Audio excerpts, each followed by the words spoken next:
What is good, rookies? Welcome to the first of many After Darks for the 2026 season.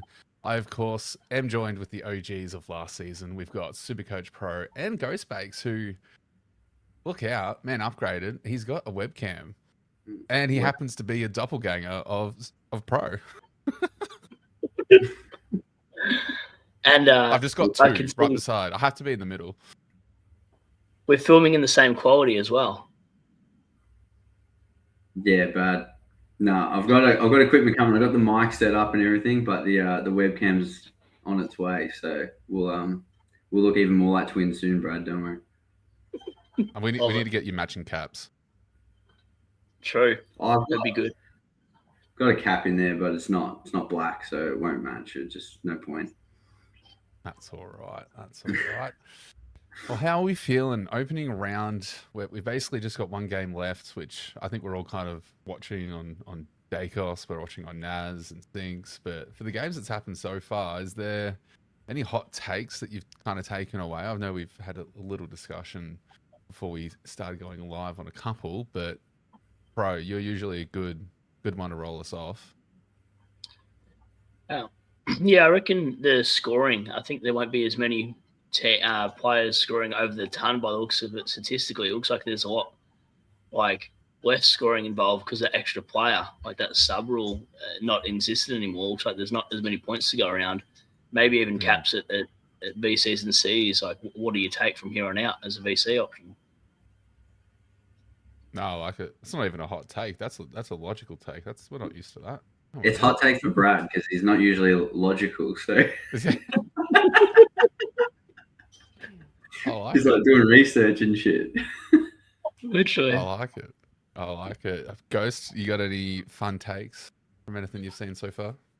Not really, to be honest. Like, I agree with what Brad just said, and obviously we know the ruck issues. I have no clue. I was just watching English then, and he lost 10 points in one hit. Then he kicked the winning goal, so he got plus 30 or whatever it was. So he's gone up and down. So he was in and out of my team within 5 minutes, and back in. So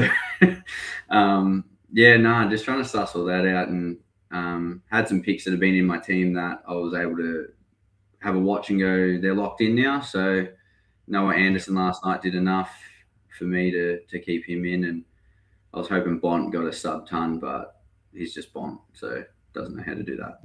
Yeah, it's Bont. Bont's going to do Bont things. Mm-hmm. Now, that's good. I know probably the biggest one, because it probably impacts some structure. Obviously, we've got a lot of mid-price madness happening, and we're all kind of looking around to see where we can kind of fit them in to potentially get rookies off field. Cadilio, Pogs, obviously had a ripper game, due for a really nice break-even and price rise over the coming games before their bye. Are we at all interested? No, I hate him. Hate. I mean, hate. Hate. Like, what did he do? He's not a Ben Pease. It's the difference. He's not a. Hey, he's not Justin McInerney. Mm-hmm. I was going to bring him up too, actually. Are you going to start him? I'm thinking about it. I really am. But I've already got too many buy players in that same week as well. Yeah. No, I like it. I definitely agree. I think while, yes, Cogs is going to be due for a nice break-even and price rise to come, I've just got one thing for everyone to go look at, and that's that heat map. It's not pretty. That's going to be a lot of fluctuating scores. Could do it, sure.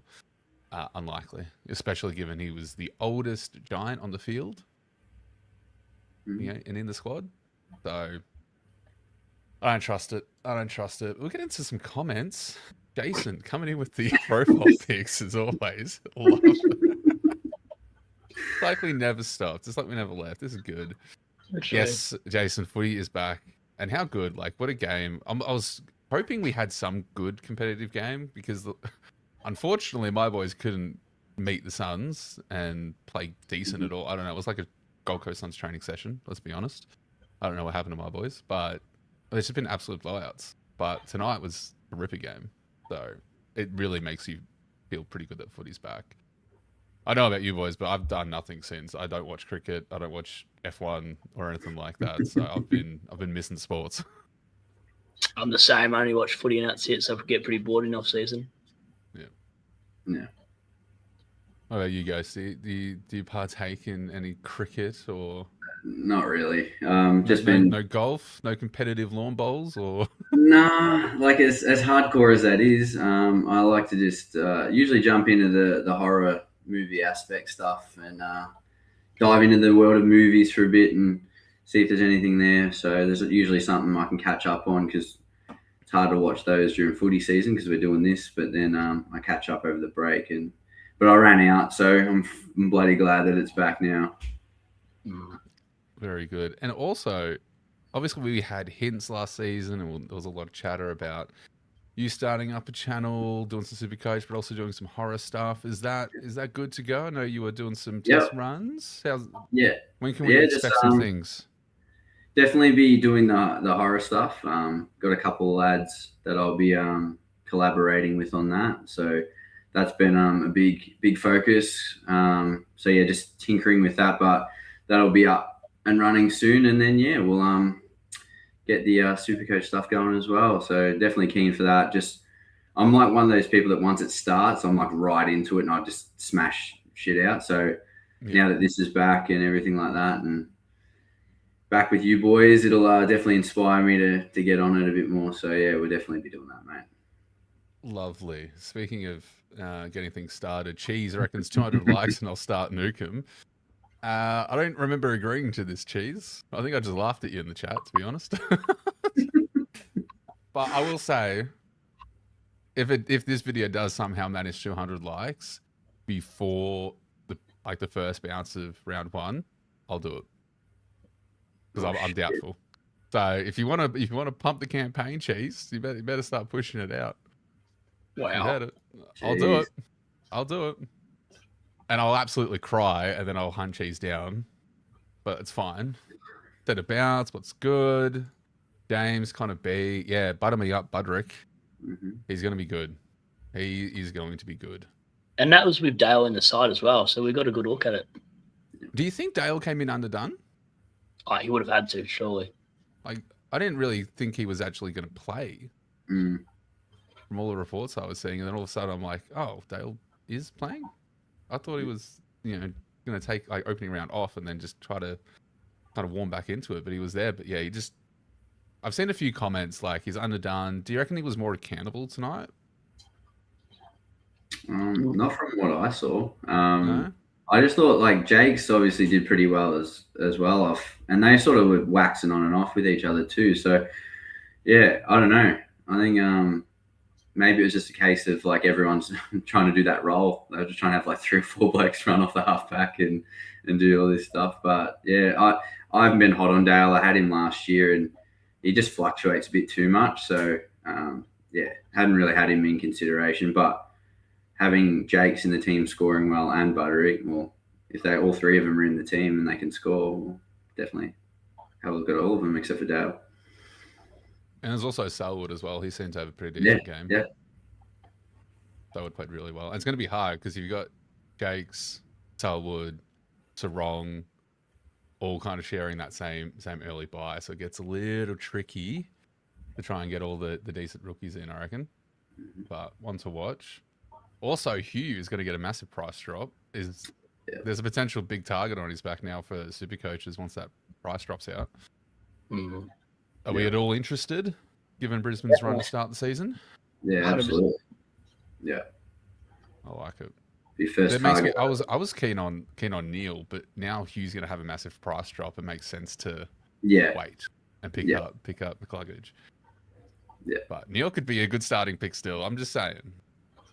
If you didn't like Walsh, we don't get points for off season, so I don't know about that, Rook.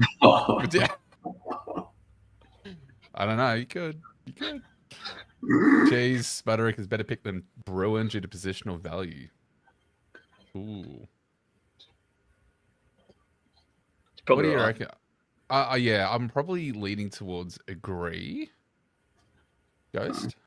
I don't know, because like the mid rookies are pretty poo, so Hannah Bruin's pretty important, I think, with the role he's got in his price. I think at the moment I've only got one rookie on the field, because the mid and my bench, I'm like, oh god, like it's hoping these blokes actually play and stuff like that. So I've got Grill at flex at the moment, so I could swap him through the mid. But yeah, I think Butterick is obviously a good pick and good for the forward line. But yeah, I think the mid rookies are a bit dicey. So yeah, exactly.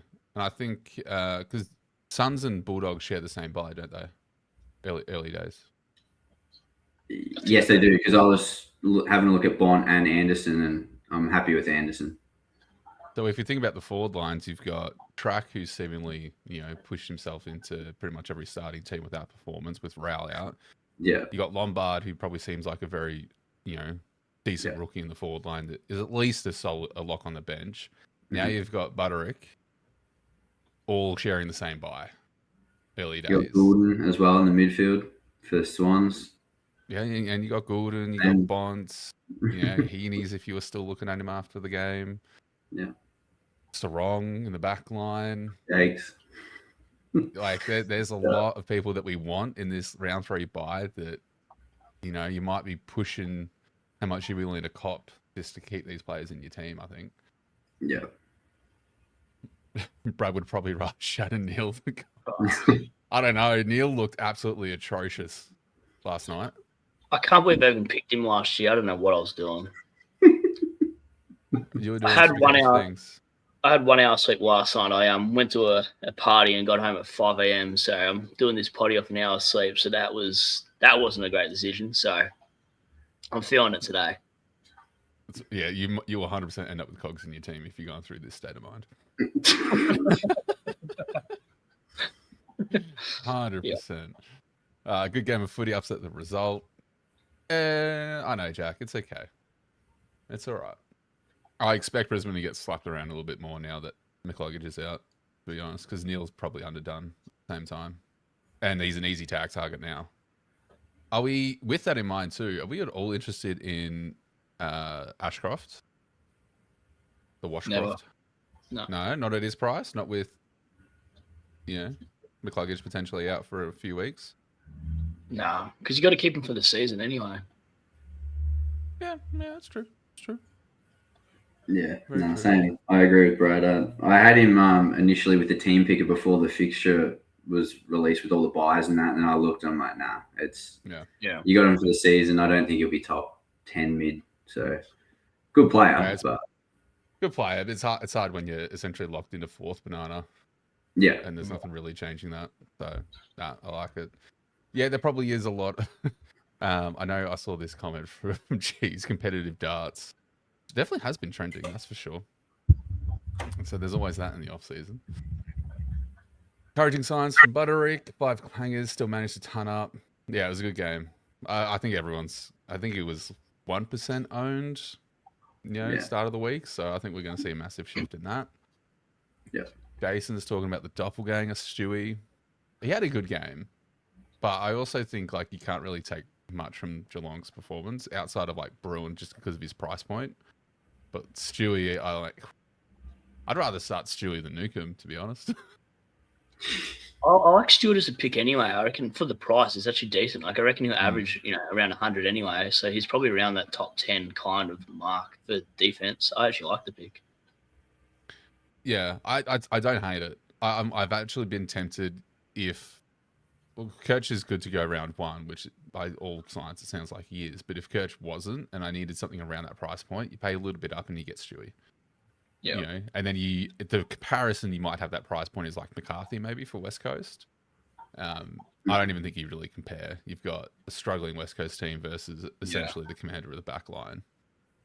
That should have more of a flobbing role and easy kicking tunings just because of his age. They're not going to want to throw him into heavy duty stuff. They're going to leave that to Humphreys, which I've seen a couple of people looking at actually, given his price point. I just don't think it's time yet for Humphreys. Yeah. Not until Stewie steps aside at least. Maxi, how are you, mate? Am I picking Ed Richards over Bont and his Zorko back? Surely not again. What do we think of Zorko? 37 this year. Do we go there? Nah, not with the emergence of Wilmot and the other guys around him. Surely, there's too many points to feed in that back line, and at some point you'd think he'd do a calf. I know he's pretty actually good with injury prone wise. He's actually been all right, but like last year that was risky enough. I couldn't do it this year again. Yeah. He obviously had another good game, and he's still got that role, and they still look for him because I was watching that game pretty closely, and every time he was free, especially towards the end when they were trying to roll the dice and win it, they were, like he was running past for handballs, and I think he's just too much of a prick to miss a game. Like he won't let the coach drop him. He won't, like, even if he's got one leg, he'd be like, "No, I'm playing." Like this is the kind of arrogance I think he's got. I love Zorko, but yeah, it's just I'm not picking him. I think like there's too many other options, but yeah. Yeah, I think we kind of see last year as kind of like the anomaly. It's like, okay, we didn't expect that sort of performance out of someone at 36. I think it's even like 3 times the risk trying to do it at 37. Like he has, as if he doesn't get managed at some point through the season as well, because you got guns like Fletcher coming in now, you know, and Wilmot, who seems pretty steady back there, and there's just actually and now Coleman's there as well. Like they've got the guys there to kind of pick up the slack if Zorko has to sit on the pine or at least be managed. Like they're not going to not have people back there that are decent to fill his spot. It's I hope people go pick him, just like I hope people go pick Cogs. Coleman dropped like 12 points too, just because he was on the bench for the last 5-6 minutes. The scaling just dropped him, so he was actually up to like 75 at one stage. Yeah. So I think a good question, because there's 2 players that come to mind when I think of this question. You guys might have separate. Who do you think was the most like hype player coming into opening round that has just been absolutely flattened? Because I've got 2, and I think Coleman's one, and I think Fraser's the other. Fraser, yeah, for sure. I actually think Callahan. Everyone was up Callahan's ass, and I'm like, I thought he's gonna get tagged. I had him for a bit last year and didn't like it. I'm not saying he's not a gun because he's going to be, but I didn't think he's going to be a 120 midfielder, top, like guaranteed top. And I didn't see any of this game. I was only looking at the scores, and I saw he got a decent amount of ball. But yeah, what did he finish with? 80 something, 90 maybe. Let me have a quick look. The other player for me was Heaney. He got a lot of hype, and then he did just like 80 something anyway. So kind of. On the flip side to that topic too, like a lot of players in the preseason are so crazy. Like Richards looked like he didn't give a shit in the preseason, and then he comes out and does that. That's what I get the feel about Sarong and Brayshaw. Like they'll be undersold because people are like, preseason game, they scored bugger all. They're only in first, second gear. They couldn't give a shit. So the primos are not the ones I'm really looking for. In the opening round, I'm only looking at the mid prices or the rookies. I don't really give a shit about the primos because the primos, statistically, you're looking at last year's data, not what they did in a pracky match or opening round. I couldn't even give a shit if one of the mid prices, you know, or a value player like Degoe, hypothetically, if he scored 80 tomorrow, I'd still pick him round 1 anyway because he's value, not because I'm trying to chase 100 points when I'm not getting those points this round anyway. Yeah. No, I agree. I've got Sarong in my team. I've had him since the start. He hasn't moved just because I think he is value for what he can do. And you know, the way he finished last year versus Brayshaw finishing last year, because we all had Brayshaw last year. Yeah. I don't know about Rook. Oh, no, Rook didn't. No, I wasn't sure, but I knew Brad had him. But, yeah, like they sort of tapered and changed. So I think Sarong's a good pick. So I think he's only like, 10% owned or something as well. So I think last time I checked, it was like, it used to be 15. I think last time I checked, it dropped to 13. Yeah. So again, it's the people are really riding on these scores in preseason, but I agree with Pro. I think like the primos, you know exactly what they can do. There's no question about role. Like there shouldn't be any questions. It should be if you know their value and you predict they're going to have a comeback year like Sarong is, you know, because we can get him. There's no way that he isn't averaging, you know, more than what he's priced at. Surely, you know, and you've got the no buy. Like that's a big starting pick. Yeah. You know, like for the caliber of play that we know that he can format for no early buy, I'm so shocked he's like so lowly up, like owned. Yeah, it's 2 tons basically versus the ton, maybe a 120 that you're missing with grabbing a player like, you know, that has an extra buy. So I'd rather lock in the double ton, if everything goes well with Sarong. So yeah. To counter that point as well, though, I think it's a benefit for, I'd say, us on this side of the thinking when people fall to the other side of the fence because they jump off. And there's more value in us keeping these players now because they're like, oh, you know, I wasn't looking at this player all preseason, but now I'm jumping off or jumping on, you know, and it's like, okay, let that fluctuation change right before the bounce on round one. But this is a really good point as well.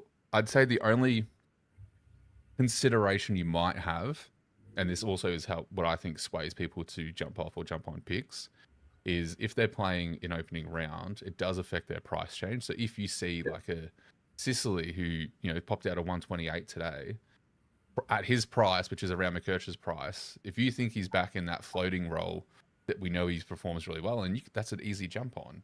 But the Hawks got dominated. So it's kind of like the next best score was 94, and that was McDonald, surprisingly enough. Have you guys had McDonald in your forward line at all? Not even for a second. No. Nah, likewise. And Callahan got an 89 that year.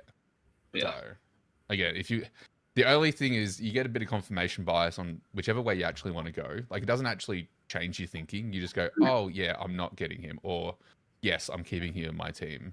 Yeah. Because you make the story up for either side of the fence, I think. Yeah. Well, I just think... Go on. No, I was going to say, just with that buy that they've got with the Saints, you know, if you've got Naz or you've got Sinks or both or whatever, you can't really have a lot of Giants players. That's what it's weird with like Whitfield and Ash and stuff too, because everyone's going to have Philippou and Flanders, so you can't be missing like 7-8 players on that buy. So I was just thinking, if a lot of people are jumping on Callahan, then you're fading Naz or you're fading Sinks or those type of players, and I've got a bit more confidence with them than I do Callahan in the mid. So I'm not shitting on the pick. I think like he's a great player. Like I said, 89 is not like the worst score in the world, but yeah, I just think when you're comparing to the players on that buy, he's probably the one I'd fade. Yeah, that's exactly right. And it's about like that balance. You know, it's all these picks can come good. Like any pick can really come good. We haven't seen what it turns out to be yet. We're all speculating. I'm actually quite annoyed that Ash did poorly because it means most people are going to pivot to Whitfield. I'm like, go away, stay away, please. Because that's the only thing I hate is people will jump off like, oh, we're going to balance it out, because they were pretty evenly owned, split around like 9 to 11%, and it's just going to drop now because why am I paying $5.84 for an Ash when I can just pay $5.99 for Whitfield? You know, it's a little bit annoying. But our boy Pro Eddie Richards had a really good game. Are we at all interested this season? I'm always interested in rangers. So, yeah, for me. I'm even tempted with Oliver. Oliver's tempted me again. I was about to say, like, does that mean you're jumping on the Oliver train? Yeah, it's a ranger fetish I've got, apparently. No, I don't know. I just think Richards is, in that bracket of he's only going to get better, or at least be about where he was last season. And last year, we saw how good he was as you and I started him as a pod. I just think he gets the contest to contest really well and spreads well, and he always wants to be linking up. Like, he just works so hard around the ground. So those kind of players are gold for SuperCoach for me. So, yeah, I like the starting pick. Just a little bit higher than what I'd want to pay for him because he can get tagged. Yeah. But it's still a good pick. Yeah, I love the pick. He's definitely in consideration for me. What about you guys, Steve? What do you think about our boy? Yeah, Redheads turned me on. You share the same love for Rangers as Pro. Yeah, I was saying Redheads turned me on a lot. So, I might even pick Tom Green even with the ACL just to sit there. No, he's a solid pick. Look, personally, if I'm picking a dog, it's Bont, even at that price, because he's a guaranteed top, 2-3 mid, we reckon. But although, what did he score tonight? Because that break even will be pretty high next week. 113 tonight. Richard scored a 144. Yeah. So, yeah, obviously with that start, it shows what Richards can do, although Brisbane don't tag or anything like that. So, like Pro said, if they're going to send a tag, I think they will probably go for Richards more likely than Bont these days. So, just be aware of that.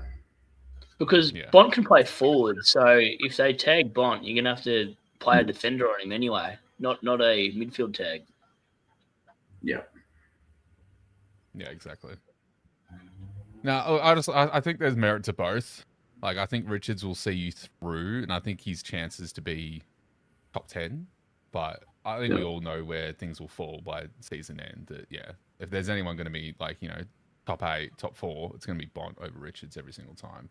For the moment, because there's the Bont tax. Like, Bont does rest forward, kicks a couple bags, off you go. You know, it's unfortunate, but that's just kind of how it is at the moment.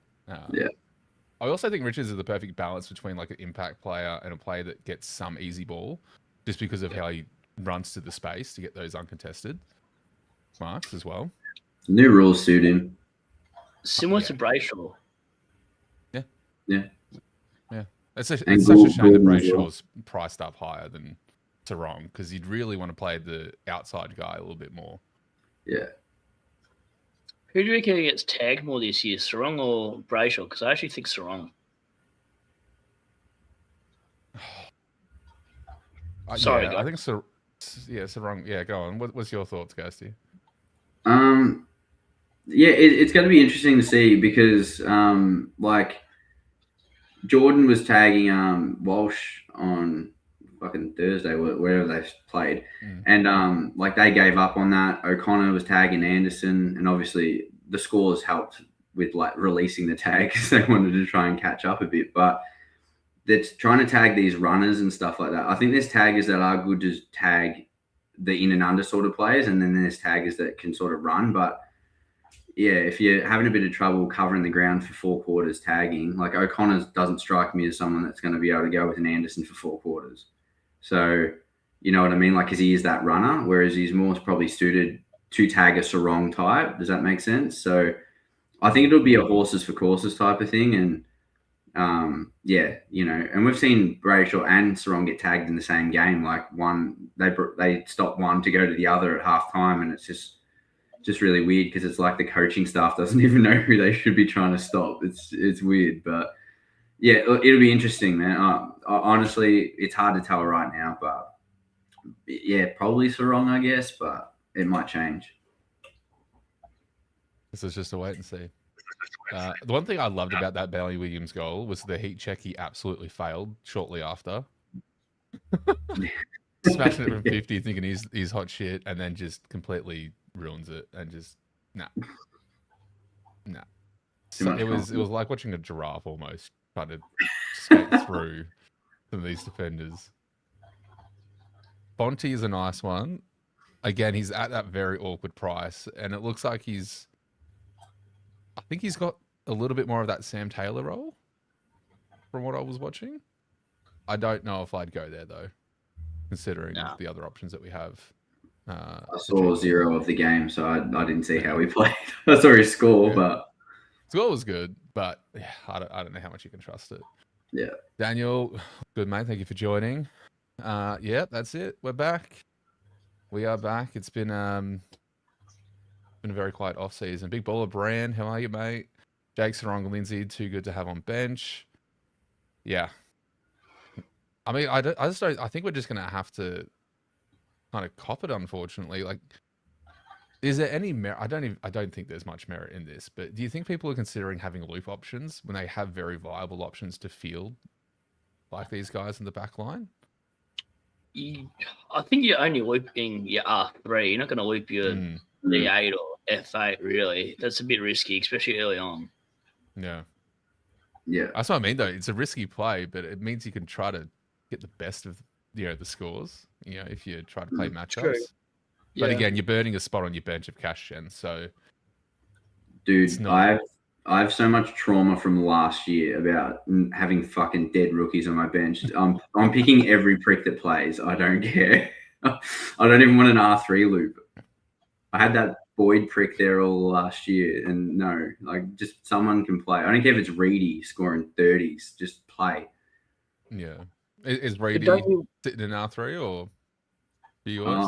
I'm fucking around with a lot of shit with my Ruck. I don't know, mate. It could be a Mason Cox at this rate. Who the fuck knows? I love that pick.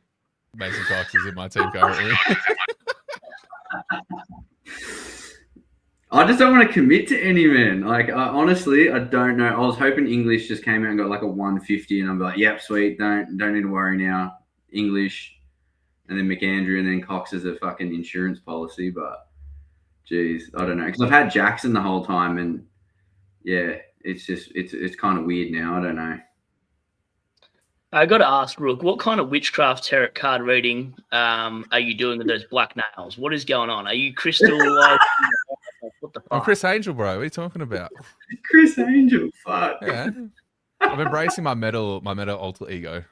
Oh, I thought you were reading star signs or something to the community after this. I wasn't sure. Yeah. It's the after dark stream where I read your palms, I tell you future, tell you your SuperCoach team is shit. I just noticed that. Yeah, I was waiting for you guys to pick up on it. Guys, notice. I had 1 hour sleep. I was at a hostel, and like these Italian blokes were like watching whatever movies at 5 a.m. It could have been R-rated for all I know, and I only got about an hour sleep. By the time I checked out at 10 a.m., I was dead. So, bit of SBS. Anyway. I don't know what it was. But like, why are they watching it at 5 a.m? That serves me right for spending $50 on a mixed dorm hostel when I should have just paid $150 or $200 for a proper living. The same question could be asked to you. What are you doing on a hostel at 5 a.m, bro? Hey, I thought it was going to be mixed dorm. I didn't think there was just going to be three men. Yeah. They probably saw you walk in and went, what? They probably asked the same things to each other about you walking in. And when I say walk, I mean like Istanbul. Was it Italian born? I don't know. I was trying not to listen. I fell asleep at some point. They were probably trying to get you in there. Join us.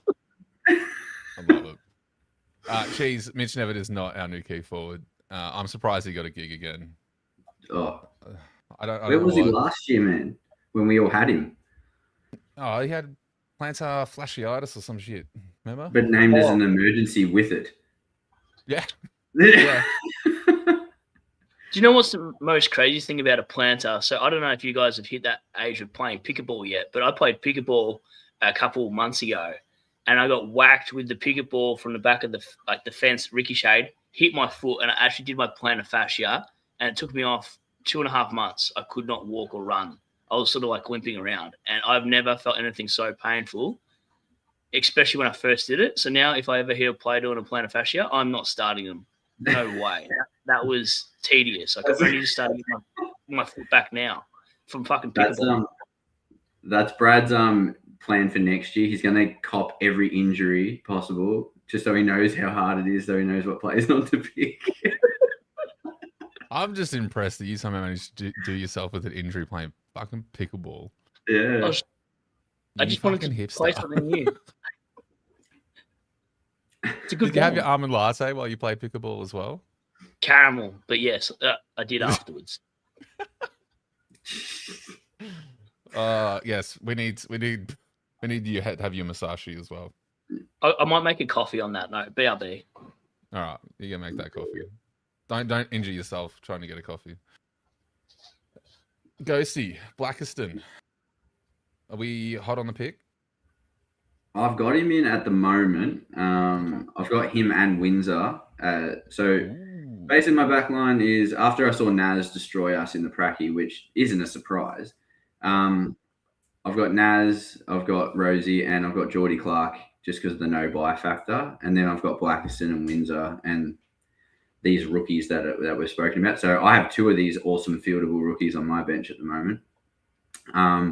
But the Blackiston and Windsor thing, I'm not super hot on. I've got them, but it might turn into like a Kirch and a Coleman or a Kirch and one of these rookies or something like that. So, yeah, I just wanted to see a bit of data from that. Obviously, it's hard with Kirch because he didn't play and everything like that. So, yeah, I don't know. Blackiston and Windsor both don't have the buys as well, so that's a bit enticing. But I can always give them those 2 weeks, and then I can just drop one and go up on the other. So I might do that. Yeah, if you got an escape plan, I think it's okay. I think I'm taking a bit of risk elsewhere in my team where I don't think I can run both, and I'm probably favouring Windsor. just probably for role security more than anything, because you got Brian potentially coming back. Like, you might be jumping off Blackiston by then anyway, by the time Brian comes around. Yeah, I think he's a short-termer, But like you said, listen to, obviously, your content throughout the preseason, and I'm pretty sure you were saying about talking about Winds's role, where he obviously had a really good game last time in the midfield, but the first time he played midfield, he couldn't get his hands on it at all. Yep. So the role's there, but doesn't mean you're going to execute and score, and then obviously the Richmond game, you got the lightning and everything, so he didn't even get to actually play the full thing. So I've got them in, but I'm not hot, and they're far from locked. I'm not. Sold. I would say the only thing that works in Windsor's favor is the style of game that we're moving to. Is definitely more suited to Windsor than, say, like Steel. Oh, absolutely. Yeah, absolutely. Yeah. I think that's probably working in his favor. I'm probably, if I was to pick anyone, I don't currently have either of them just because I'm playing risky elsewhere. Yeah. I'm probably favouring Windsor there. But the obviously talk of the town is Rucks. McAndrew, is he at flex or R2 for you? This depends on the whole Mason Cox thing. Same. Right now, like I said, I've dropped Jackson for English. I'm going to see if Cox is named to play, because I have zero faith that Sean Darcy will string a game or two together. Like, I just don't see it. So if not, I just want to make sure I do have some form of backup and not just take the risk of having McAndrew sit at R2 if I don't have an escape plan, which you've outlined as well. So, but at the same time too, I can't pay $700K for a Sherry or a Gorn, and knowing they're going to drop fucking $200K probably at this rate. So I'm over the Rucks. I'm telling you. Like, if I'm considering Mason Cox, that shows how fucking over it I am. Oh, this is the last day. Oh, fancy boy. That's a value pack too. He loves it. Yeah. I love it. Yeah, I think that's my thing as well, is I don't think, because I'm taking risks elsewhere in the team, I don't really want to stuff around too much with the Rucks, because I think I need escape plans for my other picks, not necessarily McAndrew at R2. If Cox is named with Jackson and Darcy's essentially pushed back to second tier, and they want to run with that, I'll take the chance on Cox, because I think all I need is 85, 90s from him at the price to get me across while we wait to see where these Rucks land, and then we can make some movements. And I think that's the main thing too, is if it was any other year, like these rules hadn't changed, I'd be doing the Sherry Gaunt. I'd just be like, yep, done. I'm locking these in. I'm not fucking around. But because we're so, like, no one's confident of who's going to be R1, R2, like, who the hell knows? Like I said, I was looking at that game today, the Hawks, and Meek was on like 55 or something at halftime. I'm like, oh, he's actually doing well for the big bastard. And I looked at near the end of the game, he was on like 60. So he had like a 5-point or 10-point second half. So it's just, I don't feel confident in a set and forget, because how do you know that they're going to be, if they're R5, R6, what are you going to keep them all year? You know what I mean? So I'm so torn whether to not to do like heavy mid prices and or just guns and rookies, because I've looked at my side in both versions and they both look sick. And I love risk reward, so I do like the mid price system and the DPP factor and over the buys. But I'm now actually more torn than ever of what I go with, because logic says guns and rookies is less risk, you'll make more money, you got more premos to start, best 18 is probably better.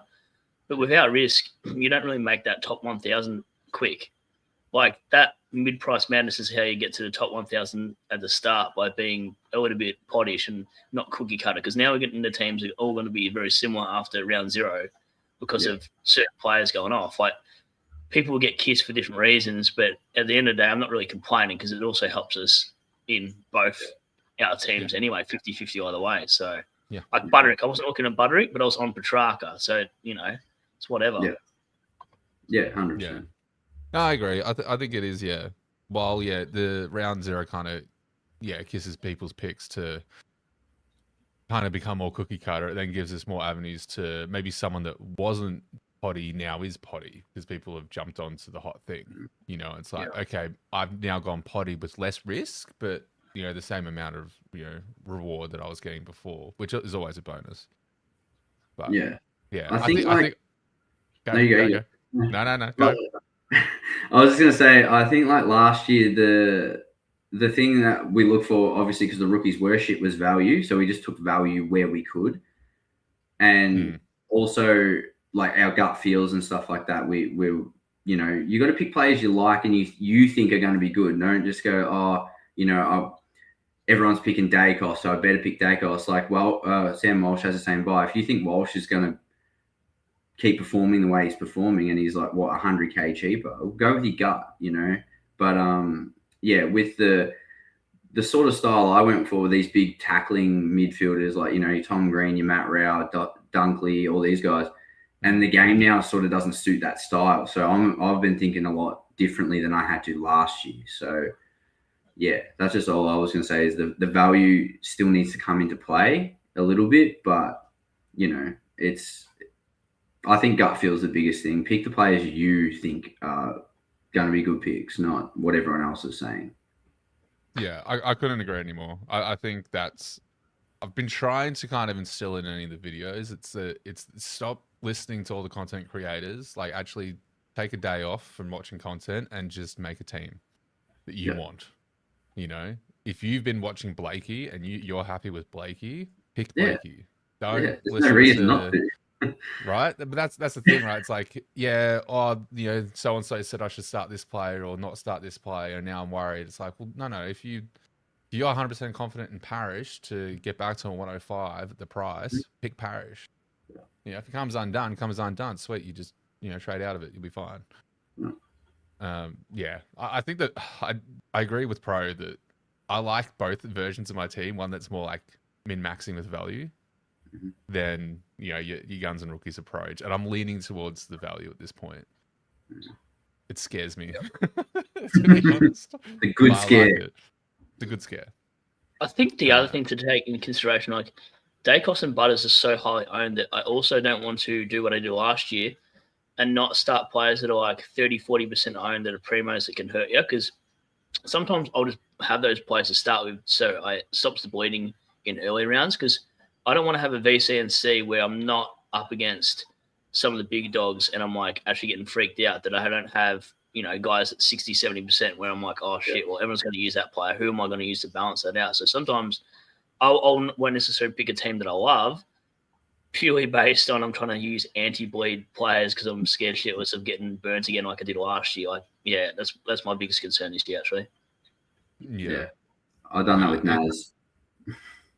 See, this is my problem, right? Is I'm like, I've been on Sinclair the whole season and I'm still going against Naz, and like the ownership just keeps rising. I'm like, stop, make it stop. Because it's like anything from my personal barrier is like anything above like 60-65%. It's kind of like, shit, I should probably think about getting the mid as a blocker, like, you know, the anti-bleed. Because you got like your Sheezels, your Rosies, like they're all getting to that point. Butters, where it's like, and even Dacos now, I think last time I checked, it was at like 55, and I'm sure it will go up after tomorrow.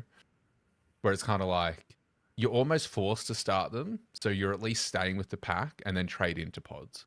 Yeah, and that's exactly how we get cookie cutter. So like we're basing it off anti-bleeds plus players at a value. So then you look at the sides between round 1 and 4, and you'll notice that people's teams only vary between like, you know, 2 to 10 players, and that's it. And it's mainly the bench. Yeah, exactly. Yeah, you got people that might go Selwood instead of, you know, Jakes, or people that hopped on, I don't know, who else is there? Farrow instead of, you know, a Grill, or stuff like that. But your main big dogs, I think everyone's just scared to not have. So then the ownership goes up, and then it's just a feedback loop that repeats. Yeah. And the hardest thing with the buys is like everyone is such a tight, like 100 points difference between us could be, you know, 1,000 positions between you and I, Rook. Like that was the case last year with the early rounds. Yeah. Yeah, exactly. I think it's gonna be very similar, if not harder than it was last season, just because of already seeing the high ownership of the big dogs. Yeah. Like it's already going to be there. Like you've literally probably got D1 to 3 all probably locked in for every team, and that's unchangeable. You've got M1 to 4 almost locked in. You've got F1 to 5 almost locked in. Like you might have 2 or 3 players, and they're usually your mid prices that you're varying. It might be people going a Butterrook versus a Lalore in your forward line, or a Rouston versus a Bruin. Mm-hmm. Those slight variances are probably the point differences, but outside of that, everyone's just going to be sitting in the exact same spot. Yeah. Unless you take risk, and then it's a lot of risk, because if, say, Sinclair doesn't meet up to Naz, and that's who you're going off against, which is what I'm potentially looking at, it looks scary. But I'd do that though. Look, I'd do that. I like Sinclair as a pick better. I'm taking the pussy way out and just stopping the bleeding with Naz, because I think he will get tagged a lot more. But like we just said, go with your gut. If you're saying Sinks, fucking go Sinks, because that's what. Oh, I'm still going Sinks. Naz has not touched my side at all once, and it's not happening. Yeah. I hope he finishes top scorer for the year. I hope he's like literally top scorer for the year, Naz. Let's go. No, don't do it. Don't do it. Have we all got track after his performance also, by the way? I've had tracks from the start.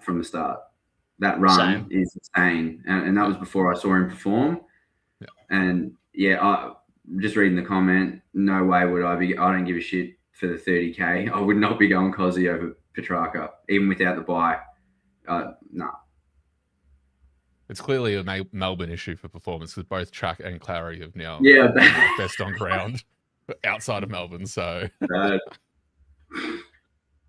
Brayshaw, 3. Yeah, fair. I don't actually see. It could be like this niche little system that we're in, because we're like in the content creation side of things. But I rarely see many people doing 2 primo rucks at the moment. No, I do. Yeah, I've seen English and Grundy combos. That's pretty much the Interesting. I think you need to jump on the Mason Cox train with me and Ghosty. Fuck yeah, we love Cox. I can't do that because of when he did that prelim to us in 2019, so I can't do it.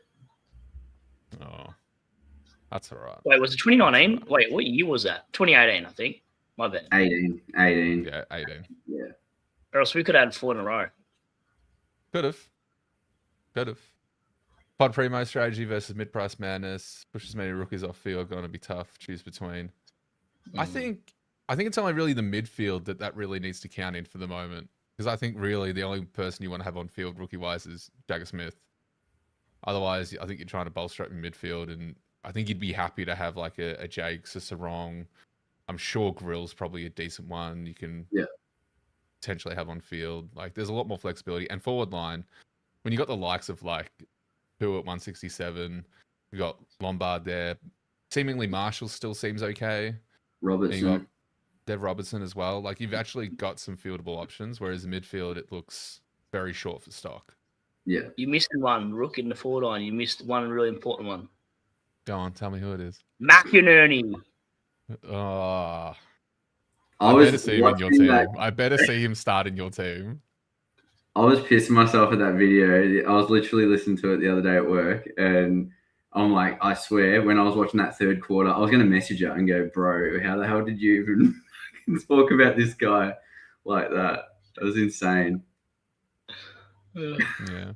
And Sam Darcy shat the bed. Oh, come on. We all knew that. You can't start key forwards. No, you can't. You can't. You know what's so funny? George at halftime or 3/4 time, I can't remember what it was. It must have been 3/4 time from SC Masters. He inboxed me, goes, McInerney, what the fuck? Yeah. I said, oh, yeah. You know, I was talking to George, and I told him like, oh, we should try and tee up some after dark. And then we turned around and said, he's like, oh, nah, past my bedtime, have to be during the day. He's an old boy. He is. Cheese, R1, Mr. Tierney, R2, McAndrew, R3, Mason Cox, lock it in. Solid. You better run that. Hey, Cheese, if this somehow gets to 100 likes and I have to start Nukem, that's your ruck line, by the way. Literally. Hey, this is a one for you, Ghost. You know what one I've been wanting to start? You guys are going to think I'm taking the piss. As an absolute pod. I can't do it as a pod in a classic because we've got better mid prices, but Durham, I just feel like he's going to have a big year. I won't be touching pretty much any Essendon player, unless they're a rookie or possibly Blackiston. I'm not touching any Essendon player. I am Parrish, obviously, because I think Parrish will earn some coin, but Yeah. I couldn't go I couldn't do a Caldwell. I couldn't do any of those. I like it. Yeah, no. Durham's a wild. I get it for draft. It makes sense for draft, but classic, it'd be very up your alley, actually, though. You would. I've been considering some weird shit, but yeah, I'll probably McInerney. You got to start him. You just got to. 200 likes and you start him. Come on. Okay, done. All right, 200 likes. I'll start McInerney. That's fine. I still like you to win out of this one. I have to start Nukem if this gets 200 likes. Yeah, you're fucked. I'm gonna nuke my team entirely. Final team reveals. Mine will be happening tomorrow. Brad, when are you dropping yours? Probably start a week somewhere when I'm not hungover. Nah, do it straight after. Do it straight after this. Just keep pushing on. I love it. I love it. Punts and midprice banners. Yep, they stood up. Oliver Cogs, Bruin, Fonty. No one's talked about Fonty at all any preseason, and now everyone's saying his name. It's trap. One hit wonder. Yeah, I wouldn't do it. Yeah, same with Stringer. Yeah, don't bring Stringer into this conversation. No way. More goals in this game than he did all last year, mate. I know. Wild. Ranking thoughts on mid-price or forward options, the Lord, Goey, Rochelle, C-Mac. I like none. I hate them all. Yeah. Brad hates a lot of people tonight, so not in a good mood. He's just cranky. Hates Neil. Who did you hate? Hate Cogs. And then you hate the whole forward line. Yeah. I think there's Rochelle, what happens when Rakin comes back? C-Mac.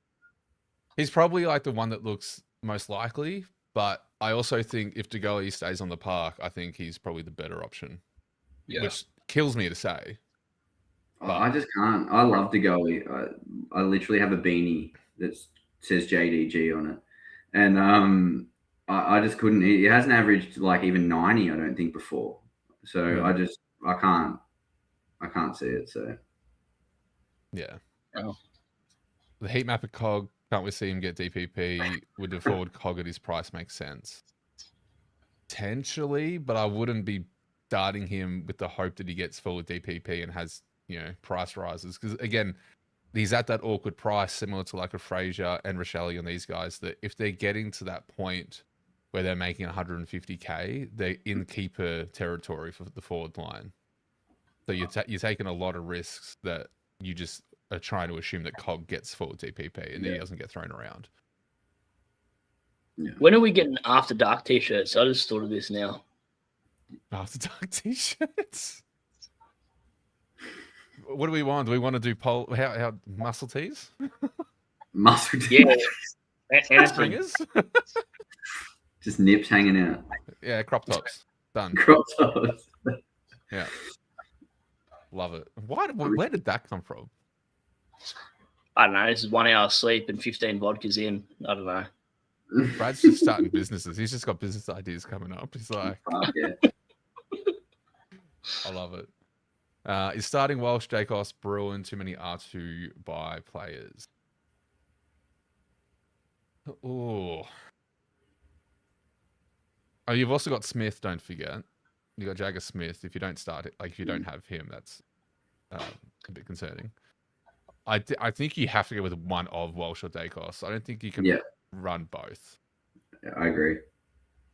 I think you can run both, only purely because I don't want to compromise my whole entire side off early buys and not get guys that are value. I actually think Walsh is more important than Dacos because he's a lot cheaper and you're getting the value out of Walsh.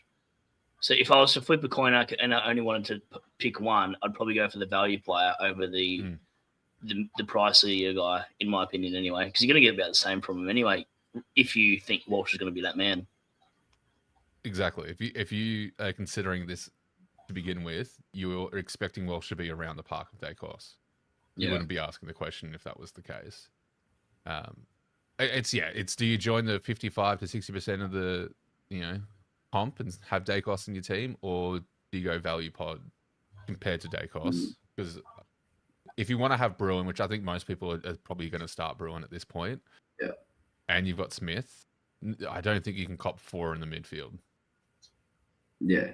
That's what I was going to say too. It's looking at who's a primo and who's a rookie, but then they're all on the same line. So, and I know it's best 18, but it's a lot. So, like, I agree with Brad though. Like, if Dacos isn't going to be, we know he's probably going to be top 5, 6 mid as he always is. But value wise, if Walsh is putting up near enough, like Dacos will go down in value. Like it will happen. He's not going to stay at 640. Like, there were people that got him last year for that 540, 550 range. Yeah. So everybody goes down. So if you're willing to, withhold that for a little bit, that's the scary thing with Bont. I think it's obviously easier for him to go down, but he can give some fucking mean scores while he's doing that. That's the hard part. So it took me to like round bloody 18 to get him last year. It was a long time. Oh, you're putting a bet on the fact that, yes, I'm not going to come out the gate swinging, but I'll catch up over the season. Like, you have the big picture in mind, and that you believe you can recollect those points when it really matters. Like, there's no point in you going, I'm going to sell all these players that come out the gate swinging, and then come mid-season buys and you're screwed, and you've dropped 20k ranks because you didn't get the players that you should have trusted your gut on. Exactly. Yeah, it's definitely a marathon or a sprint. I went that the hard way, so yeah. Same. Absolutely same. Are we being reactive after one game with only half the teams playing? Absolutely. Abso-fucking-lutely. It happens every year. Every fucking year. We love it. Until opening a round disappears, it's going to happen every single time. Yeah. D says he's had an issue in previous years not picking players because they are highly owned. So he's definitely going the pod route. Definitely a balanced SuperCoach. If you like them, just pick them. Yeah, I think like you just need to keep it simple, stupid. Try not to overcomplicate your picks because you just don't get anywhere, and then you end up with a team that content creators chose for you, and then you get pissed at them. Yeah. Campbell, Wild Gunhand's course so low today. Looked great to me. Definitely passed the eye test. Playing a very interesting green light, red light game style, which benefits halfback, pigs, and forwards. I like the eye test comment. That's the perfect comment, though, isn't it, Rook and Go? So we touched on like the eye test. It doesn't matter what they really score opening round because you can't bank that anyway. It might help for your break evens for your rookies and shit, but like the eye test is what matters, not what they actually physically scored in the game today that you're not going to get anyway. Yeah. Yeah. I mean, look, 26 disposals, pretty split handball to kick ratio, 73% DE. It's all the recipe's there. Yeah.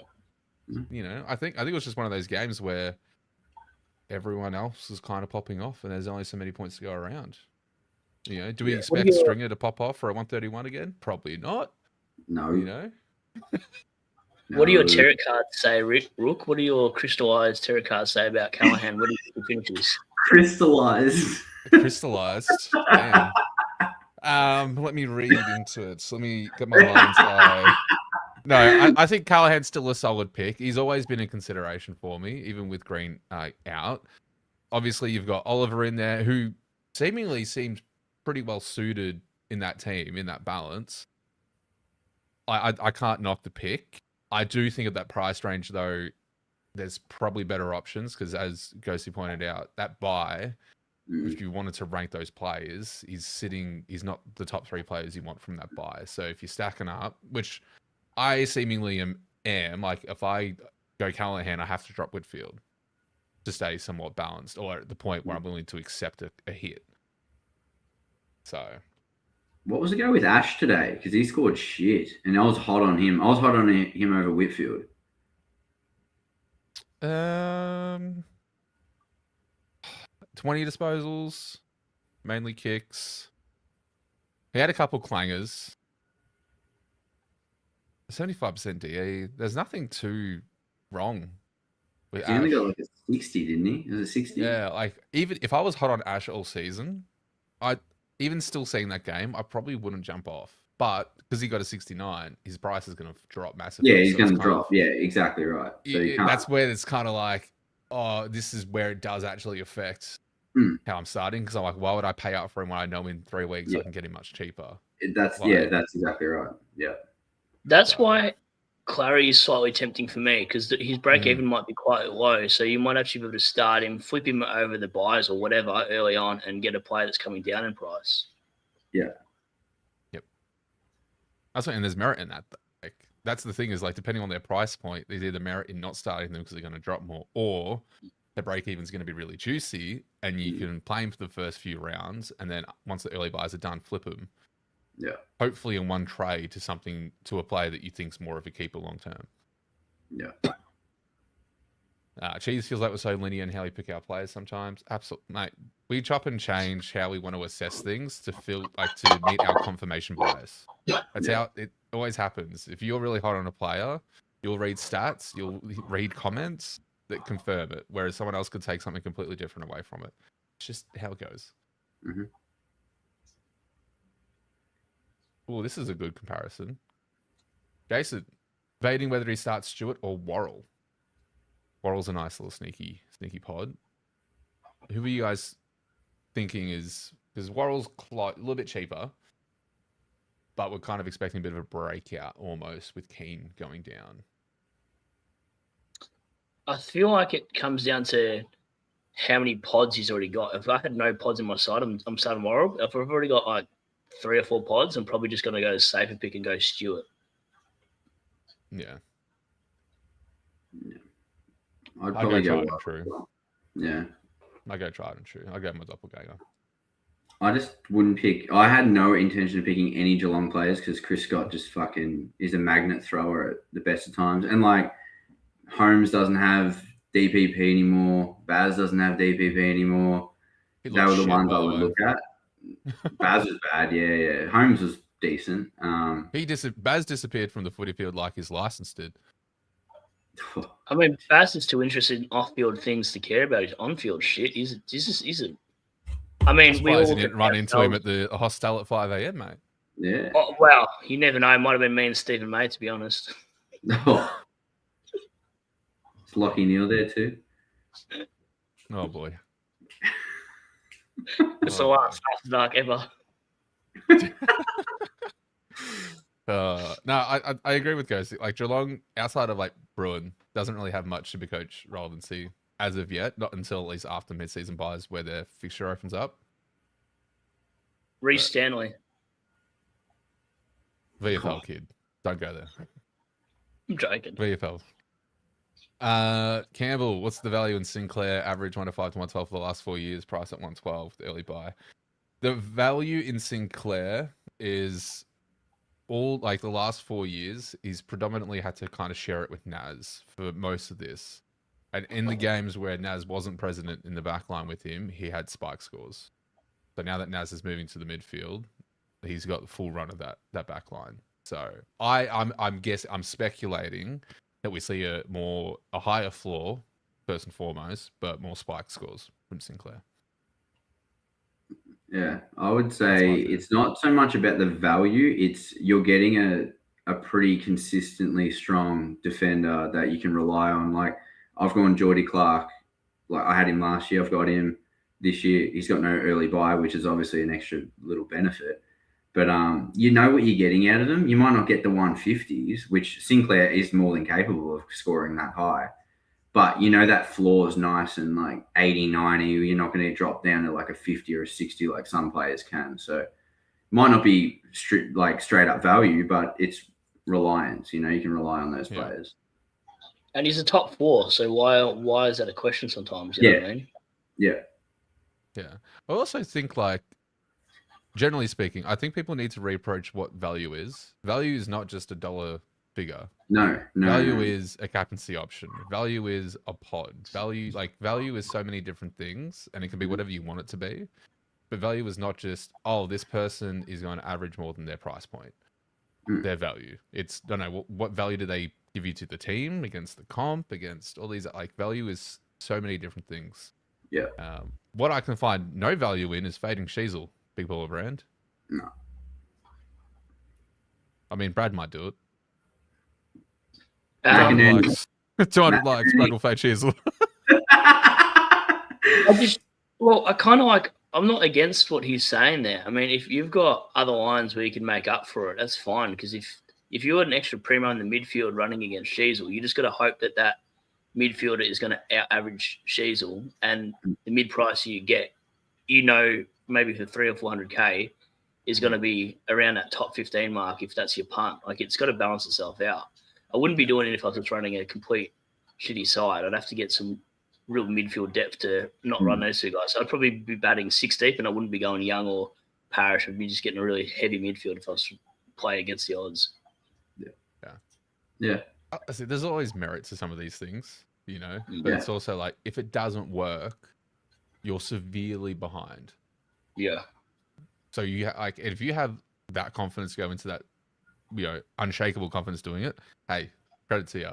But I personally, I don't have that much confidence, because the points are going to go somewhere, and I don't trust LDU to take those points. Or anyone. Hopefully Kirch. Hopefully it's just Kirch and Sheasel. And Daniels gets dropped to Auskick, but I like LDU as a starting pick. He is value, like, in the essence of price point. He is definitely value. If he can clean up his DE, like, he's a really good pick. But I do see that Shorty's been in the comments. He can give you a PTSD story on owning LDU. So. Where's my bracelet, Shorty? I need to go pick it up. All right. Love it. You're going to have to make the trip. That's a big trip just for your bracelet. I know. I mean, anal beads. I mean, bracelet. You just smell them? Yeah, I know. 200 likes things for cheese. Yeah, cheese. There's a lot of commitments to this 200 likes now for all of us. So do what you will with that information. Everyone's confidence in Essendon playing Merit. No. As soon as I read Essendon and Merit, you've lost me. Yeah. There's no merit in it. Oh, you're funny. You're a funny man. Ha ha ha. Beast mode. After Dark 2026 but 1. How time flies. Rookie, have you been playing? What? Yes, exactly. Yes. Shout out to Yazza. Oh, is that Yazza's new name, is it? Yeah. Yazza. Going incognito with a different alias. I love it. Hope you're well, mate. After Dark. Yeah, After Dark merch. Ooh. You might have. I want to cut here, Brady boy. I want to cut now, Rook. I want 40%. 200 likes. You get 40%. Oh, love it. I think Robert's mid-roll. Ooh, comment. There we are. Campbell, I think Robert's mid-roll is preseason messing around. Should just snake. Yeah, okay. Maybe. You know who? What do you think of Roberts? Ghosty, you're the Dons boy. Well, yeah, like they had him off half back, and he's a decent user of the ball, but Brad Scott doesn't have a fucking clue what he's doing. Like, Chris Scott throws magnets around knowing what he's doing. Brad Scott throws magnets around not knowing what the fuck he's doing. So he probably thinks Roberts is someone else. Like, he's that bad. Yeah. Thinks it's Redmond. Yes. Boy, pick McGrath as captain. Oh, I got McGrath on my draft team. Wait, do I? I might have traded him because I didn't like the look. I got him in my draft as well. Yeah, I think I got him in my draft team. 400 likes, captain him. 400? Jesus Christ. Wait, I'll cap his draft. I don't care about draft. I'll captain him. Yeah, I'll do it. True. 500 and you're going to put him in classic and captain him. No, there's no amount of likes that I could agree to get. Nah. For Brad, 10 likes. Go do it right now. I was writing 10 down. likes, McInerney captain. Love it. Xavier Lindsay, he's also around that mid-price, that kind of Bruin point in the midfield. I'm not interested at all. No. I'd rather Nan Curvis from the Crows for 230K. Yeah, good shout. Good shout. There was also Bond. I see a lot of people bring up as a rookie as well. The defense. Bond. Adelaide. Yeah. Bondage. Sure. It really is after dark, isn't it? Yeah. It is back in full I want to see those black fingernails in handcuffs. You boys are just jelly of my mind reading with the third No, eye. I love it. Motherfuckers. Shorty, Ash had a heavy concern in the first half, spent a lot of time on the bench. Ah, Yeah, okay. exactly. Brad, did you swallow a fly? I don't think so, but I don't know what's going on. Not a fly. He's had 1 hour sleep. He doesn't even know where he is at the moment. Am I at the airport? Jesus, you're at the airport. Jesus, questions. All right. Clark going out early and scoring a 14 does definitely help us get him very, very cheap. Love it. Has Scopes done his break even yet? I'd love to see what it is. Probably. Thoughts on Finn O'Sullivan? Nah. Hell no. Nah. No. I get the role. I see why people are looking at him, but North of trash. just straight up. Just no. That's it. Oh, I mean, it's the same reason why people would be going against McCarthy. Yeah, he's got the role, but they're going to get slaughtered in the midfield. Yeah, I've jumped off McCarthy and Jack Steele. Sorry, those two players. Watching them, they've actually turned me off completely. Interesting. Yeah, I think the game's just too fast paced for Steele. I think he's behind the ball now. Benjamin, would you start Tom de Koning over Jackson? Oh, I wouldn't go either at this point, to be honest. No. I really wish Fremantle were playing opening round because I'm off Jackson as well, like Ghost. I don't. You can always Draper's apparently all good for round 1. So if you do go one of them, there is the possibility that after the bye you could go down to a Draper, which is still a good 200-300k cheaper. But that's because if you had the choice between right now Jackson, de Koning, and if Draper was fit, I'd be going Draper just because of the value, not because of anything else. Because I have zero confidence in any ruck at the moment. And just by the way, Clug's break even should be 226. Yeah, he's going to come down nice for us. That's good. Definitely want to watch. Want to put in your plans. Pod and Worrell from Jack. I like it. I kind of rate the pick. I think there's upside to it. But again, the hard thing is you're looking for things to happen that haven't happened yet. That they've not been done by the player before. Like Harley Reid from West Coast. We're hoping for him to get out of that, low 70s to 80s average and do something we haven't seen yet. Not the role. It's not he's come back and he's cheap from injury. It's a natural breakout, which are sometimes the hardest ones to pick, in my opinion, at least. Take a punt on GWS. They go to mid prices. You can score large as they have the last early buy. Look, I see the logic. I see the method when people are talking about we could start this player and then trade them in after their buy and do it. Too much. For me, too much. I don't want to mess around with those trades. I don't want to have to calculate that much of I need X player to X, do this much SuperCoach points to get to this price point so I can get it. Yeah. You're trying to do finite calculations on a game that is not even close to finite and essentially opinionated scoring. Yeah. Yeah. It's like trying to do a 10, a multi of 10 for a little gain. Exactly that. If you want to do that, Michael, go for it. And it can 100% play out, and you're probably smarter than me, and you can work it out. So, sick. I think that's just too much. I don't want to mess with my trades that much. I don't want to have to try and calculate and pinpoint it based on price movement that early on.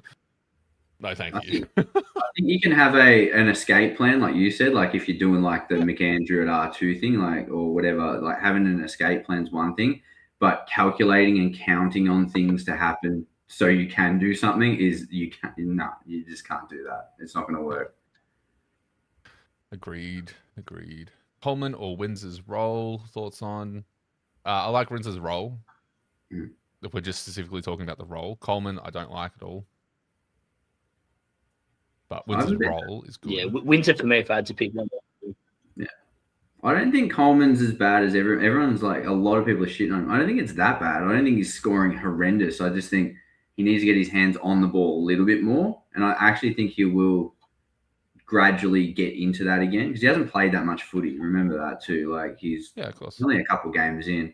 if he gets his body right, that's another risk too. Like, it's looking in decent condition, and I do think he will do better. Like, I've got probably the same amount of confidence in both. I agree that Windsor's role is better, but Coleman, I think can do just as good every week, and I wouldn't be surprised. Yeah. Oh, if people are still like steadfast on Coleman, then everything that's been happening works in your favor because people are jumping off. Yeah. Like, so credit to you. It's that role. When I'm picking players, especially around the awkward price points, role stability is like a key foundation for me to have some confidence in it. Yeah, and like you said, there's so many viable rookies. Like, I get not jumping on him, and at the moment he's not in my team. But I'm just saying as an option, it's not the worst. It's definitely there's Brad's mate Cornelio and stuff like that you can look at. Love it. Clayton Oliver's almost back in my side. Not gonna lie. Love it. He's a ginger too. He's a ginger. Come on. I made jokes about having like a Ranger only squad, with like Green, Richards, and Clary. Almost could have worked out if Green didn't get injured. They all got fucking injured. You got Rowell injured. You got Green injured. Like, it's cursed. Redhead curse. I know. Jordy says don't bring up LDU. Of course, man's got some PTSD. Jack's still revenge season. I think we'd love to see it, honestly, but I think his best is well past him, I think, unfortunately. Maybe for round 1 against St Kilda, but after that, not sure. Yeah, maybe. Oh, the bracelet. In Shorty. Oh, in the car, in the back of the territory. Gotcha. With, Shorty. With his socks, with that sock I saw in the back of his car territory, when we did the footy kicking thing in Easter. I'm not going to make the kick this time. I've normally done it 2 years in a row doing that kicking competition of his that he does. He says he's going to go to Melbourne for it. Rook, maybe you drive him to Melbourne because they've been asking him to do the kicking footy competition, and he keeps doing it in Geelong out in Warm Ponds. He's just trying to, he's essentially trying to get more tourism into Geelong through the territory. Yeah. Yeah, I don't know what he wants. I don't know what he sells out the back of that territory, but damn, it looks stingy when I rocked up. You can tell it was Shorty's place by the territory. Like, I didn't have to look very far. I saw the territory. I was like, oh, that's the infamous territory. I think if you get, $50 donations in the stream, you should expose his address to that person personally. It was funny. I saw someone comment on the video that me and Shorty did saying that he doxed himself. I was like, kind of, a little bit, just a little bit. Oh, Jesus wants to know about the Goey. 2023 average 96, and before he got injured in round 12, he averaged 107. Yeah, and this is exactly why, like, the Goey is probably the favored out of this kind of group. Is if he's fit enough and stays fit, he's probably the most likely to provide good scoring, but also give us the price rise that we're looking for, without a threat to roll or threat to being replaced or sharing midfield time. Brant Murphy Reed Love. He was definitely a bit of a smoky that a lot of people kind of started speaking about after Freo's last match. Is there any love from you boys on Murphy Reed?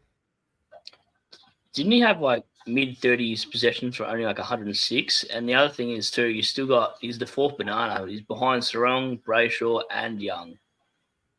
Don't forget Jackson. You got Jackson. Yeah. There's a few that can go through there, and I like him as a player. I think he's an awesome kid that's got a lot of talent and everything. But not someone that I'd be picking in SuperCoach. Yeah, I think like it's almost like Harley Reid, where I put in that category of, and like Lawson Humphreys, where it's just like not yet. Like, we see everything that we like. They got all the ingredients there, but we just need to see more opportunity, higher priority in role, something like that. Just not yet. Jesus doesn't like your team. I'm happy to take bets of you guys. Of Lawson Humphrey averaging more than Kircher this year. Oh, I can't take that bet. Humphreys look good, and fucking we haven't been able to see Kirch because he broke his finger, but yeah, I don't know. What do you? You're a Cats fan. Come on. What do you think? It's actually. So you think Humphreys gets more than Kirch by season's end? Yep. I'd actually agree with you. Oh shit! I'm not alone. I'm assuming / expecting this to be, well, one, we've already got rumors that Dangerfield, this is kind of like his last hurrah. I'd be surprised if Stewie pushes on past this season as well. So I wouldn't be totally shocked if I see Scott try to transition the younger guys, especially if Bruin's locked in that run and carry role at half back, the role that Lawson had, to be a little bit more commanding. Because you got Connor O'Sullivan, who's a great lockdown. Yeah. They're using that. You got SCK there as well. You've got a few other guys that run through there. Henry. But, oh, hold on. We may not take you up on that bet, but Cheese will. I'll DM you Cheese later. You guys gotta finalize this and let us know. Damn. That's great. Yeah. I love it. No, I actually agree. I think Humphreys does out average McKercher by season's end. Just quickly as well, speaking of another Humphrey that most of us owned last year, what about old Bailey Humphrey last night? Everyone jump on, please. I've got him in like, absolute lock. Get him in your team. I had him for like 4 weeks of pure hell, and I watched him in that game last night, and I was like, where the fuck was this? Like, no one denies he's got talent, but geez, that was fucking... I got none of that last year. I think he scored more in last night's game than I had him for the 4 weeks combined. Yeah. It was pretty bad. To my point, everybody starting, please. Yeah. Don't worry about track. Don't worry about Lombard. Yeah, just go track right in the middle. Humphrey. Right in the middle. Go Humphreys. You know Campbell, likelihood. Yeah, go on. Ruck? We need to see Jason Horn-Francis versus Harley Reid and just random fights, like a charity boxing match. I was just thinking about this, and Bailey Humphrey versus another flog, like just a flog boxing tournament. Thoughts? Bailey Humphrey versus Stephen May. There you go. Yeah, that would do. Yeah. Or you could go, I think, does Darcy Gardner clarify for that now after his shenanigans tonight? Yeah, probably. He was fighting everyone. It was great. Who was the one that need the player in the head on the Sydney and Carlton game? Florent. That's dog. Yeah. That's dog. It woke Heaney up. Wow. He killed it after that. Wow. He took the gloves off after that. Campbell asked the likelihood of Bruin gets dropped / bad role change after Geelong's abysmal performance. No chance. Bruin was one of the best on ground for Geelong. Yeah. And he's so I've been on Bruin for a little bit before they announced the official kind of role is. They were kind of drip feeding the information subtly. Their position on the off-field shit is being 100% backed. They've backed him 100%. They trust him. He's probably more of one of the OGs from that midfield before there were major changes with Smith coming in and all that. They have absolute trust in this guy, hence why he was fucking everywhere in the game, which can be I know it goes against my versatility, but if he's starting off, because he started wing a few times, there were a few centre bounce centre ball ups where he was starting on wing, then dropped to half back. He is, and he's just going to get the ball. He is so hungry for it. Yeah, they look for him as well. They turn their heads and they look for him. So I don't see him getting dropped at all. No, he's definitely put his finger out, so he's ready to go. Don't call him fingers for no reason. SuperCoach Lock, how are you, mate? Thoughts on Clary? Yep, Brad's starting him. He's a lock. Yeah. Maybe not starting him, but I'm definitely exposing the thought to myself. And this is the number one Clayton Oliver hater for SuperCoach, by mind you. So this is a weird turnaround. I'm getting a Humphreys, Oliver, and McInerney Brad team. That's what's happening. That's disgusting. What a forward line. Michael, it's called I am already sleep deprived. Caffeine just keeps me at a normal state. Doesn't actually do anything for me anymore. I'm pretty Highly sure intolerant. I'm pretty sure I sponsored the bar last night at this event that I went to. I also won an award because I joined the sofa group down in Adelaide because I didn't know how else to make friends at this age. And I got an award for. I know. I got an award for who's the person that would make you laugh the most, like the funniest award. And I actually took it out. There was 5 other nominations, and I fucking got a little certificate somewhere. I took it back with the hostel to me. I folded it in my pocket, and I won that award. So that was pretty good. And this man wants to sit here and hang shit on my nails. Fuck me. And then I ate cake with my hands. I got in trouble by the host. She's like, you can have a fork for it. I was like, I'm 15 drinks in. I'm eating with my hands. It's cake. What do you think cavemen do? Fuck. Oh, caveman. Yeah, literally. Thoughts on Kai Lohman? Good for draft, not for classic. As far as we need to go with Lohman. How many buy players do you think you can run with? Oh, I'm going to say we just talk about primos with this. I would say 1 a line, so maybe like 3 max you can get away with. Maybe 4 if you've got the coverage and defensive or forward, maybe. I don't know. I'm thinking 3 or 4. The mid-year buys? Is that what he means? The mid-year buys, like when we're getting that big stretch. Oh, with come the main buys. Is that the main buy? I didn't know what that meant. I'm assuming it's the mid-year buys. Main buys is probably the same approach, to be honest. The main buyer's got to be like no more than 5 premos in from 12 to 16 buyers. Yeah. Yeah. Early on, you don't want more than 2, you'd say, right? Yeah, 2 is like your sweet spot. But it's also, I struggle with 2 because there's also that third player that I think I can catch those points up with down the line. Yeah. That I might just cop. That's why I currently have Sinclair and Whitfield as my D1, D2. Yeah. Yeah. Because I think I can recoup that. I think with what's the last buy? Is it round 16? Is that the last one? Yeah. So you could probably have like one more primo out on that one because compared to round 12, you'd have more primos in your team by round 16. Do you get what I mean? So less rookies on the field. So you could probably, as you're going on, have an extra one on the last buy maybe. But yeah, I'd say like 4 or 5. Yeah. I think it really just depends on your risk profile. Yeah. Because it is a risk.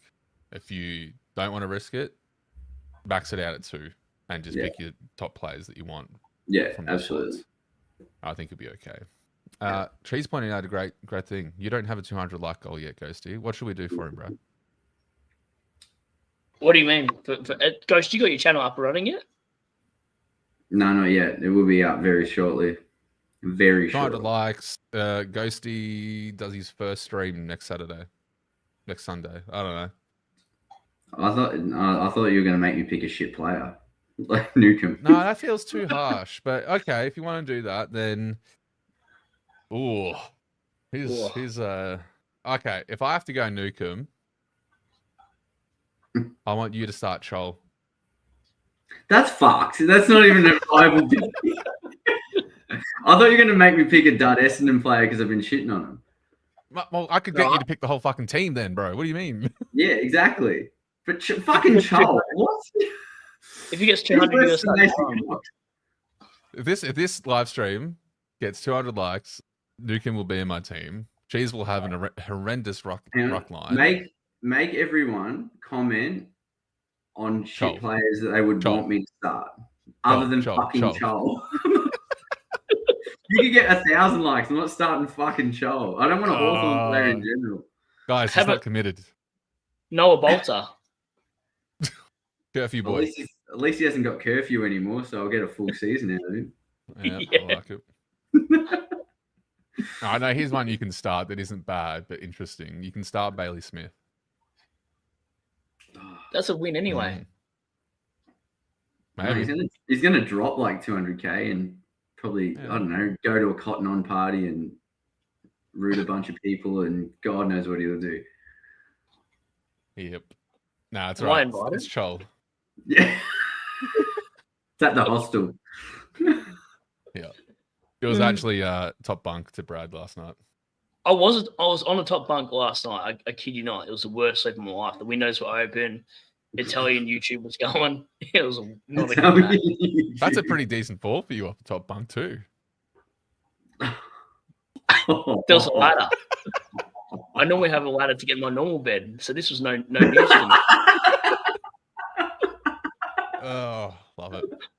Waterspoon Data, how are you, mate? Thanks for tuning in. Ditch track before the 170 for Bailey. Look, I know I should get him in, but man, it feels like the biggest trap of all traps. Just convinced myself he's 100 max. I don't mind the Zach Bailey pick. What did he score tonight? Bailey went at, where are we? 76.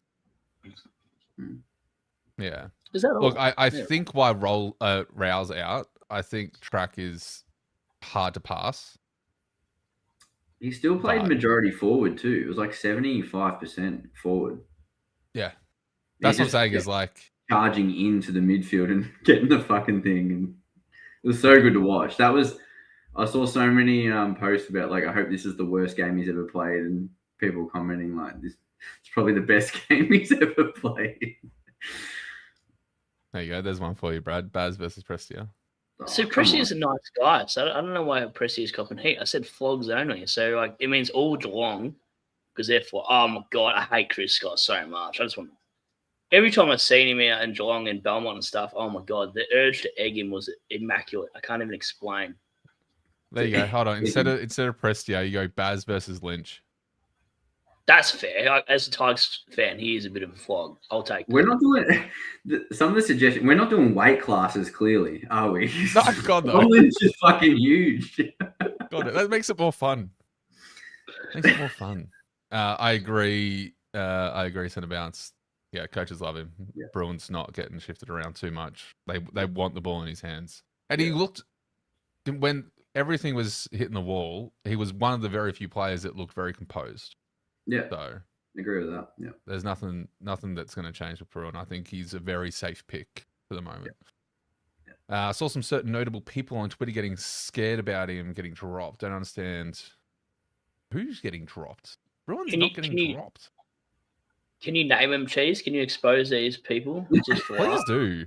Like, actually, please do. I want to know why they're saying that.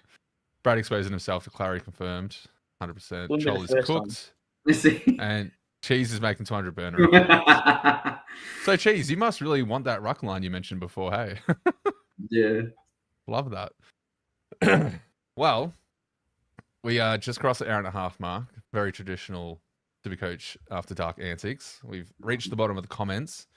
Then we'll go to wrap it up here, ladies and gents. If you have tuned in over the night, we appreciate you joining the kickoff for the season. Been a long time coming. Felt like the off-season just lasted a lot longer than it usually does, but we're back in full swing. So get excited. After Dark will be weekly. Be better than ever. We might even have to look at merch now. Crazy. We'll get Brad to do some designs in paint. See what he comes up with. Only after 15 vodkas though, because then I'm more creative. I love it. I love it. All right, ladies and gents. Brady boy, where can people find you? SuperCoach Pro, and then SuperCoach Pro 91 is my Twitter. So obviously I make content as well. And not only fans yet, that will be next year. Obviously kidding. But yeah, thanks for having me, Rook, and thanks, Ghost, again. Good to be back on episode 1 and doing what we love and engaging in the community, and should be a good solid season. I'll try to rock up on time like I did tonight every time. So again, thanks for having me, mate. Boy. Yeah, just wait till SuperCoach Pro starts his ranks in the 30,000s, and then watch that OnlyFans kick up. And to the boy Ghosty, who hopefully makes his channel very soon. But they can find you on Twitter, I believe. Yeah, just Ghostbakes. I'm pretty sure that's it. Yeah, and get the channel up and running soon.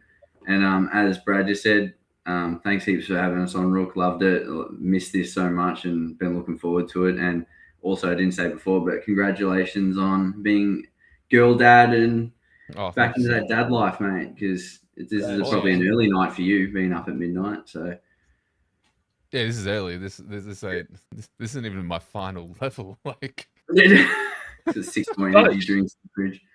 that explains the nails. He's getting ready to do the nails and stuff now. That's great. I'm practicing, bro. Yeah.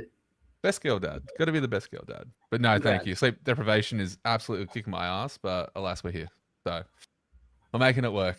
But no, it's good. It's good to get things going. It's been, definitely missed it. I'm just keen for the teams to get locked away so we stop this.